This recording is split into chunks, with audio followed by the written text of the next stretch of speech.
Okay, so So, I'm going to remind you of the numbers that you can call to reach out to us. So you can call 329 6554.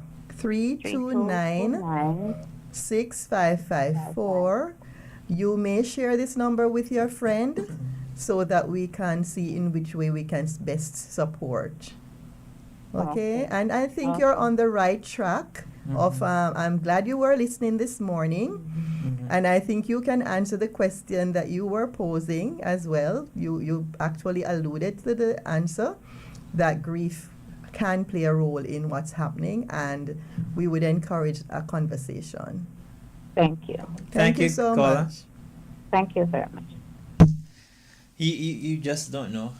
You just don't know. Even when you think of topics, you just don't know who it resonates with and Yeah. who is it for. Yeah. This child is, as I mentioned this earlier, you might see a child acting a certain way, and you the very same thing you say is bad, bad, Yeah. bad picnic. That's what they Yes. said. Yes. And you might just don't even know how to cope with whatever. Yeah. Right. And I think this is where, again, getting that support around can be an outlet that maybe is the key for that child to turn in, the behavior around, because maybe the emotions, the feelings, the beliefs that are associated with losses or grief have never been explored and never been expressed, right? And so sometimes an individual just needs a way of being able to express themselves and to begin to work on, things that are impacting them, and they may not even be recognizing it. I mean, I still compete with my son. Every chance he gets to stay in my bed, he will stay in my bed. Not because of me, but because of his mother. Now, if this boy's mother died at 5 when he was 5, Yeah. there's a lot of bonding that is missing. Oh, and, yes. and if you're not able to give that, then it's The gonna nurture that was Yes. lost, yes. the care, the Yes. attention. Yes. Because sometimes, we really do love our children and we make them the center of our world. So that there was a disconnect that was created with the loss of the mom. Only a mother knows how to show love to quote unquote bad boy. Well, and even that, like I won't even argue with that. But it's true. It's just true. yeah, It's yeah. true.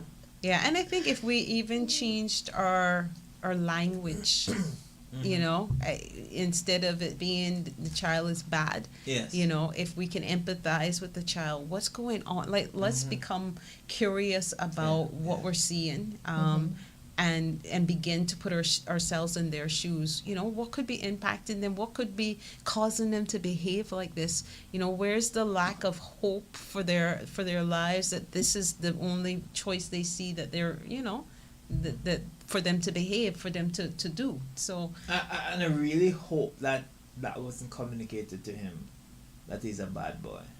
I'm hoping that it does. Right? Usually it is. yeah, I was gonna- Usually it is. yeah. And if we don't even use those words, just the way we behave or mannerism Yeah. and so on tells yeah, them. Actions, Yes. actions.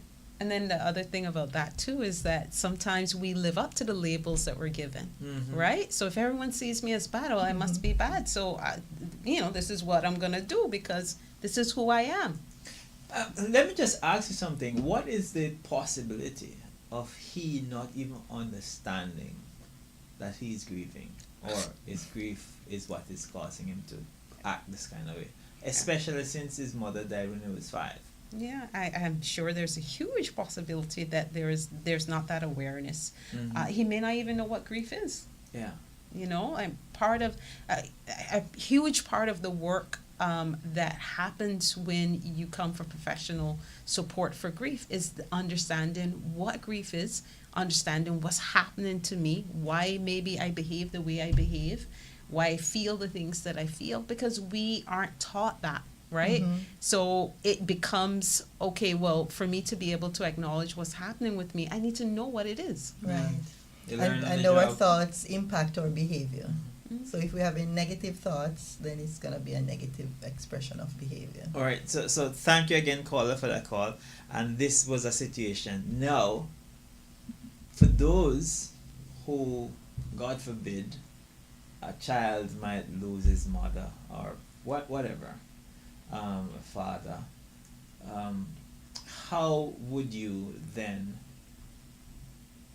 instruct or guide the guardian to deal with it? Do you take the child to professional counseling right after? Yeah. Yeah. So I think one of the things that we, recognize is that grief is a natural response, right? It's a normal response to loss. So it's not a psychological, need, unless again it becomes complicated in terms of we're not coping well. We start to see things, behaviors that are problematic or behaviors that are interrupting, disrupting, the child's life, the family unit, that sort of thing. Those are all calls for let's bring in some support around this. But if your child is crying, being maybe a little bit more clingy, having some changes, ups and downs in their behaviors, again, if this is right after the aftermath of a loss, then that's a normal response, right? What I would say is if you see this becoming a prolonged habit, if this is something that's going on for months and months, and you see your child still behaving in these ways, still having these things, then maybe, yes, it is a time to say, okay, let's bring in some support here. Yes. Sophia, I don't know if you want to add to that, but I definitely think that it's not a case where we jump right away and say, okay, well, this child needs help because they're crying. Right.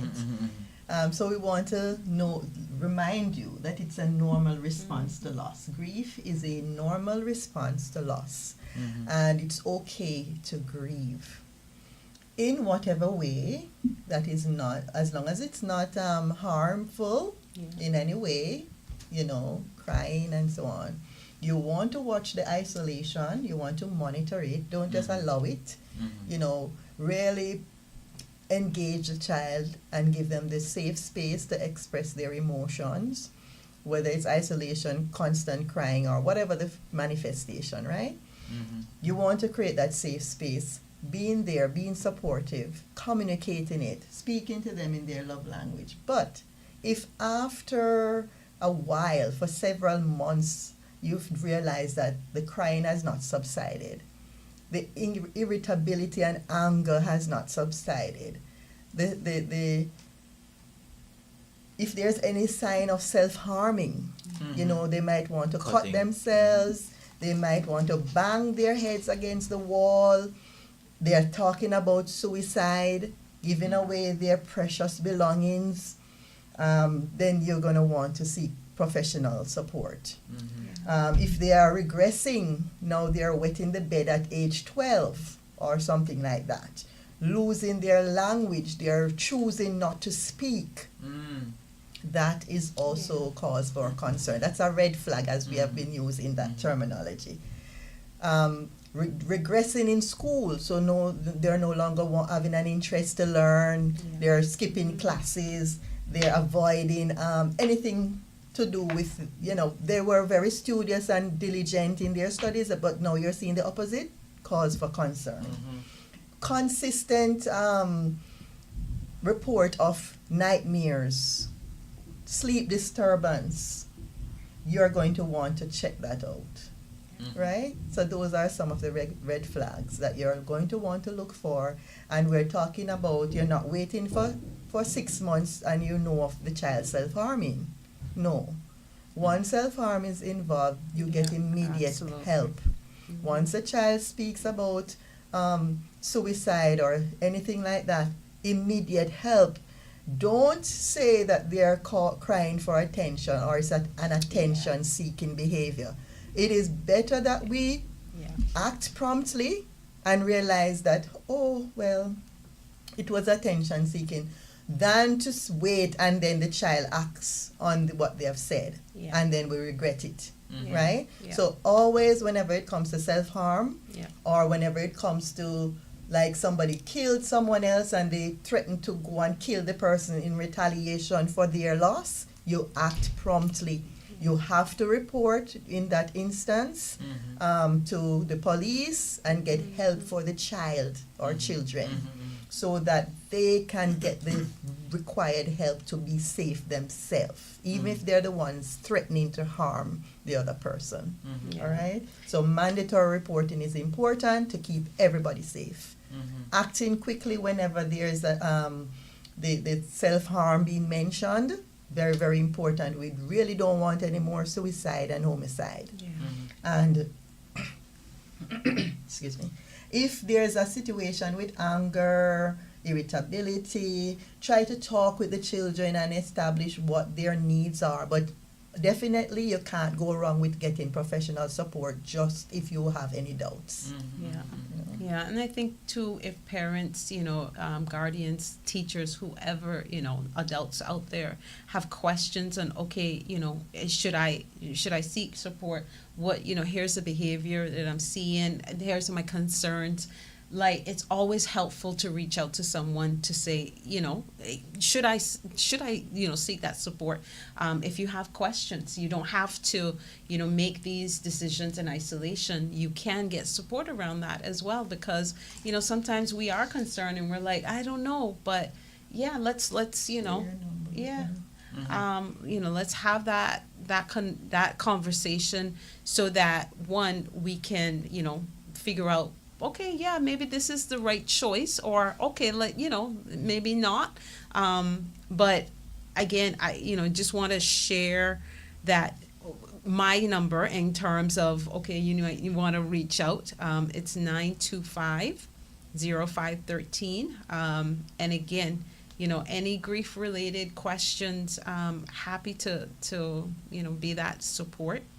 Mhm. But it's important for us to, I think, to also make sure too that when we're looking at when to refer as well, right? We're also taking into consideration, am I wanting to refer to because I am, not comfortable with my child crying or being in the presence of, a grief response as well.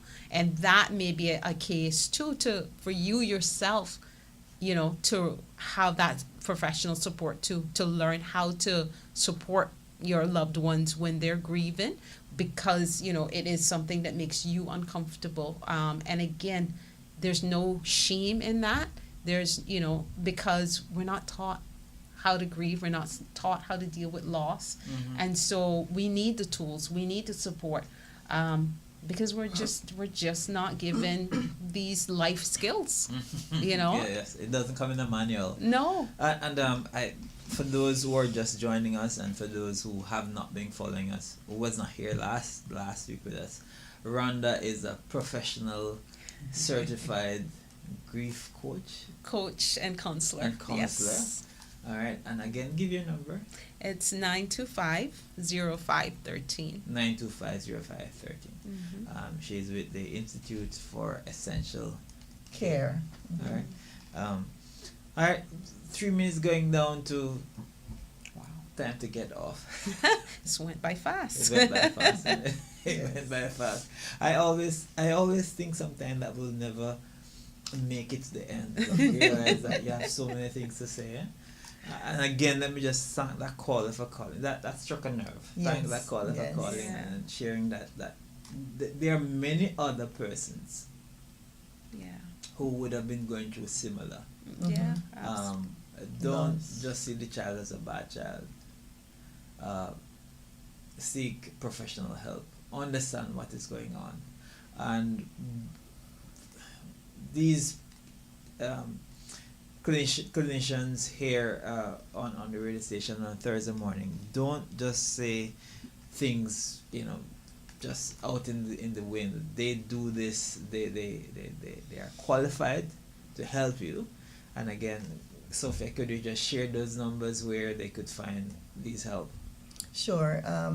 We're at the Institute for Essential Care, 59 Maglegan Drive. That's the road between Priced Right and that liquor store that Yes. takes it to DHL. Yes. We are just across the road from DHL. Mhm. And it's the 329. What is my number again? It looks like you don't call your number a lot. 329-6554. 329-6554. And Dwayne, I see this happens all the time, Mhm. where the children are acting out, and I really like where Rhonda start. Get curious about the behavior. Yes. Find out what is the trigger, what's causing it. Yes. And the loss doesn't have to be a death. Mhm. We reiterate, it can be a incarceration. Yes. Parent went to Northward or Fairbanks. Mhm. That can be the trigger. Yes. Yes. That can be the cause of the behavioral problem, or they have lost some relationship that might not be a parent, but someone who had supported them, and they are now grieving that loss. It can be the loss of some friendship.